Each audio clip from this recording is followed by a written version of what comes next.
Thank you very much, sir. I didn't think on a routine matter of excess grant for which we come for the appropriation expenditure undertaken not just this year or the year before, in the year 2023. The excess expenditure had happened and we have come for the appropriation before the House. We'll invoke so much of an interest in discussing, but it's very healthy that we have a discussion on such a finance-related subject. Normally, in fact, I was more telling the Parliamentary Affairs Minister and also the leader here, Sri Dr. L. Murugan, that this is about expenditure of 2023, but the interest that the members have shown makes me feel very encouraged.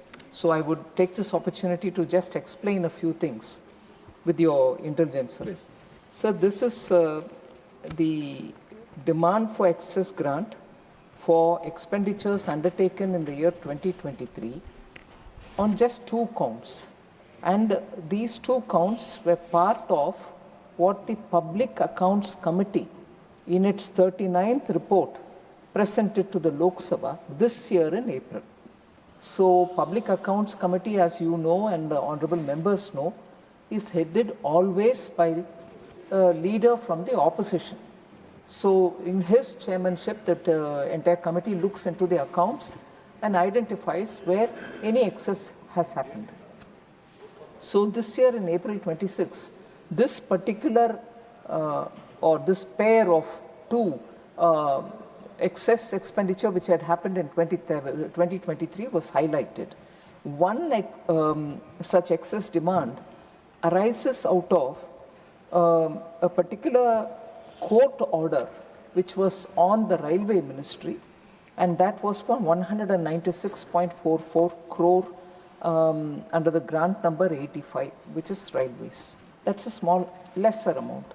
But the larger amount is for 53,871, which is on grant number 40, which is repayment of debt, mainly on account of, in the cash management, sir, when withdrawal of investments in the intermediary 14-day bills happen, as a result of which these withdrawals happen by the state governments which put money into the T-bills. So government overestimated these amounts, exchange rate variations and changes in accounting classifications all resulted in this 53,871. What is very important to know about this second one, the 53,000 and not about the Railway 196 is, it is in the nature of debt receipts, which are all netted out, sir, against the issuance of securities. And therefore, it has no fiscal impact as it is. So they are netted out, and as a result, that netting out is being identified, and that netting out is done in a proper fashion in order that it doesn't stand out as not adjusted. So both are all on the capital charge sections of their respective demands. So this being so, the implication, fiscal implication is not severe of that year. However, sir, I want to say this is not the first time. I was replying to honorable member also. We have come, Government of India has a practice of coming to the House because it has to get the appropriation cleared by the House whenever these excess demands happen. We have come here in 2019-20 for a budget matter related to 2019-20 budget and sought an approval for an excess grant on an expenditure undertaken for 52,637 rupees, 37 crore rupees, 52,637.78 crore rupees, which I came here for approval in December 2022, one time at that time for excess expenditure. Another time related to the budget of 2020-21, for which we came in December 23 for appropriation on an excess expenditure, and that time the amount was for 1,18,651.04 crore. and that related to the 2021 budget. Appropriation, we came here in December 2023. Again, related to 2021-22 budget for an amount of 1,291.31 crore, and for which I came here for appropriation in March 2025. So now on a budget related to 2023 excess demand, we have come here for seeking approval, sir. So it was interesting when I heard the member from J&K speaking about how we have to take care of J&K and support them on some of the expenditures that they are overburdened with. I would like to take this opportunity to inform the August House, sir, that J&K, when particularly it was under the central administration for a few years after 2019, only yesterday we celebrated 7 years of having removed Article 370. Having removed Article 370 in 2019, J&K was under the central administration till such a time the elected government came to power. But during that time, I would like to thank the Home Minister and the Prime Minister for having helped and guided me in clearing up very many overhangs which J&K suffered from. We took a very, very liberal view because, I don't want to say this as if I'm patronizing, but we wanted genuinely to get the health of, the financial health of, the fiscal health of J&K properly before the elected government came to power. So literally so much time went in granular details being studied by both Home Ministry and the Finance Ministry. I would like to highlight just two things which are of very big significance that we have done for J&K, and we have done it because we strongly believe, and this House has also passed resolution, that Article 370 getting abrogated also proves the point. Since J&K is an integral part of India, inclusive of those which are occupied by Pakistan illegally, we will ensure that the people of J&K are supported and taken care of because we are all part of one country. And therefore, what we took at that time, I just wish to highlight, Honorable Member is not here, but I would have liked him to hear it. J&K police, entire J&K's police, their salary and their pension is now being met by Government of India on an annual basis. That means approximately 13,000 crores per annum is being spent on the police of and their salaries and pension of J&K. Second, sir, during that time when the central administration was taking care, we have helped restructure the entire J&K debt.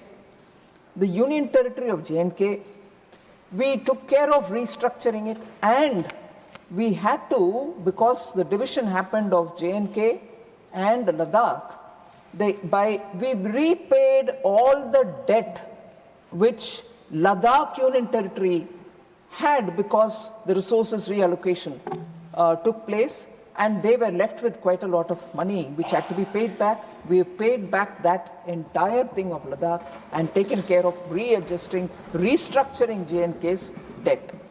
Also, sir, for the year 24-25 and for the year 25-26, an additional amount of 5,000 crore each year has been given over and above the revised estimates of their budgets, just to make sure the urgent requirements of J&K administration is not left without anybody supporting them. So each year, over and above their RE, we have given 5,000 crores to J&K, and I wish to assure the people of J&K, every such attention will be given because we want J&K to prosper along with the rest of the other states. So we will be giving that attention.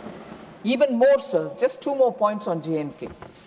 The power projects of J&K, around 1,350 crores has been given, and this was provided since 2021-22 to support Kiru, Ratle and Kwar projects, all three of them hydel power projects. We have given them the support. That's the total amount, 1,350 crores. And again, since 25-26, which is the last year, we are into 26-27, to support capital asset creation in J&K, a sum of 5,166.50 crores has been provided through the SASCI. Normally, SASCI is given to states with elected houses. So is J&K getting, because it's also a union territory with an elected house, they are getting under the 50-year interest-free, which we give in the name of special assistance to states for capital investment. 5,166.5 crores has been given to J&K. So we are actually addressing the issues of J&K.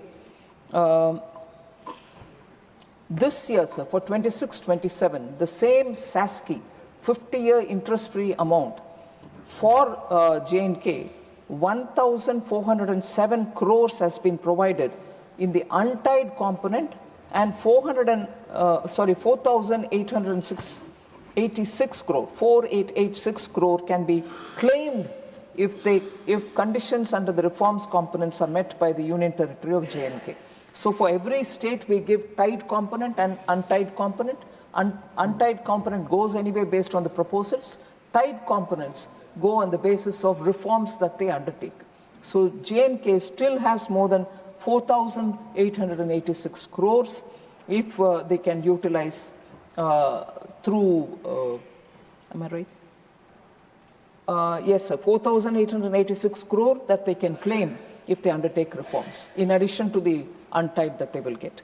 So these were some of the specific points that I wanted to address to some of the members, sir. Honorable Member Sanjay Singh spoke about the need for such excesses in respect of education, health, human resource development, and so on. Debt contracted by Government of India, we will have to clear, sir. But all this is for all purpose. It's not as if we entertain excess demand only because it is for some court order or it's because it is going for some payment. If it is arising out of health and education, we will honor it. So it's not as if I've tailor-made it only to take care of others and not education. Let Honorable Member see the difference here that I'd like to request him to appreciate, that it is post a Public Accounts Committee looking at where it has happened and we come back. It's not a head of item under which I'm coming and saying give it only for this and not for education. If the excess demand arises out of education, I'll come before the House. So that I just want to give the clarification, sir. With all this said, I would humbly submit that if this can be passed in this House.